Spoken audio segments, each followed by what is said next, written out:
யாரும் இல்லை இருந்தோம். சொந்த பந்தம் யாரும் இல்லை. எங்களுக்கு பார்க்கறது கூட ஆள் இல்லை. பச்சை தண்ணி கொடுக்க கூட ஆள் இல்லை. நாங்கள் இந்தமாரி வனவாசமாக இருந்தோம். நல்லபடியாக கூட்டி வந்து எங்களுக்கு சேர்த்துனாங்க. சாலையோரங்களில் நிறைய முதியவர்கள் ஆதரவு இல்லாமல் இருக்கிறத பார்க்க நேர்ந்தது. அந்த முதியவர்களை பராமரிக்கிறதுக்காக ஏதாவது ஒரு நல்ல விஷயம் செய்யணும்னு நினச்ச போது உருவானது தான் நம்பிக்கை வாசல் இலவச முதியோர் இல்லம். இந்த முதியோர் இல்லம் இப்போது சேலத்தில் 5 ரோடு பகுதியிலையும் ஐதியப்பட்டினம் பக்கத்தில் இருக்கிற குள்ளம்பட்டியிலையும் நடந்துகிட்டு இருக்குது. இவங்க பேர் அண்ணாமலை ஐயா. எங்கள் முதியோர் இல்லத்திலேயே மூத்தவங்களாக 95 வயசில் ஐயா இருக்காங்க.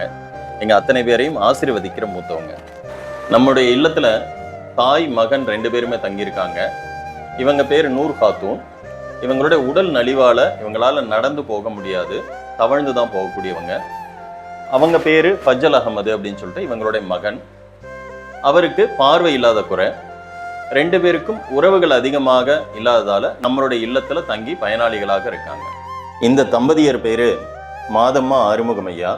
இவங்க கேஆர் தோப்பூர் பகுதியில் இருக்க இடமும் இல்லாமல், உறவுகளும் இல்லாமல், குழந்தையும் இல்லாமல் தவிச்சுக்கிட்டு இருந்ததாக நமக்கு தகவல் வந்தது. தன்னார்வலர்கள் குழுவோட போய் பார்த்து இவங்களுடைய உண்மை நிலவரத்தை பார்த்து இவங்களுக்கான அடைக்கலம் கொடுக்கறதுன்னு முடிவு பண்ணி உடனே இவங்களுக்கான இடமும் நம்ம அமைப்பில் கொடுக்க ஆரம்பித்தோம். இப்போ நிம்மதியாக இருக்காங்க. ஐயா பேர் மாணிக்கம் ஐயா. 71 வயசில் ஐயா ஒரு கோவிலில் உதவியாளராக இருந்தாங்க. அவங்களுடைய வயது மூப்பின் காரணமாக பணிகளை தொடர்ந்து செய்ய முடியாத சூழ்நிலை, உறவுகளும் அதிகம் இல்லாத நிலைமை. கேள்விப்பட்டு நம்மளுடைய இல்லத்துக்கு வரீங்களான்னு நம்ம கேட்க அவங்க ஐயாவும் சம்மதிச்சு நம்மளுடைய இல்லத்துல அடைக்கலமாகி இருக்காங்க. வயசானவங்களும் குழந்தைங்க மாதிரி தான். அவங்கள நம்ம வீட்டில் இருக்கிற குழந்தைங்களை பார்த்துக்கிற மாதிரி அக்கறையா பார்த்துக்கணும். இவங்க பேர் பார்வதி.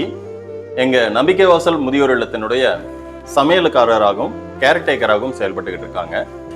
இவங்களுடைய வாழ்க்கையில, சொந்த வாழ்க்கையில பல சூழல்களும் சங்கடங்களும் இருந்தாலும் கூட முதியவர்களுக்கான தேவை அறிஞ்சு அவங்களுக்கான உப்பு காரம் கொண்டு சரியாக பராமரித்து அதை அவங்களுடைய உணவாக 3 வேளையும் கொடுக்கறதுல இவங்க செயல்பட்டுக்கிட்டு இருக்காங்க.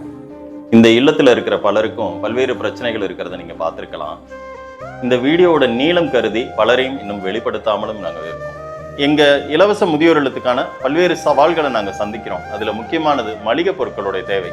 ஏன் மளிகை பொருட்கள் தேவைப்படுதுன்னா, இங்க இருக்கக்கூடிய முதியவர்களுக்கு 3 வேளையும் நாங்களே பதமாக, சூடாக, சுவையாக உணவு தயாரித்து கொடுக்கறதுனால எங்களுக்கு தொடர்ந்து மளிகை பொருட்களுடைய தேவைகள் இருந்துகிட்டே இருக்குது.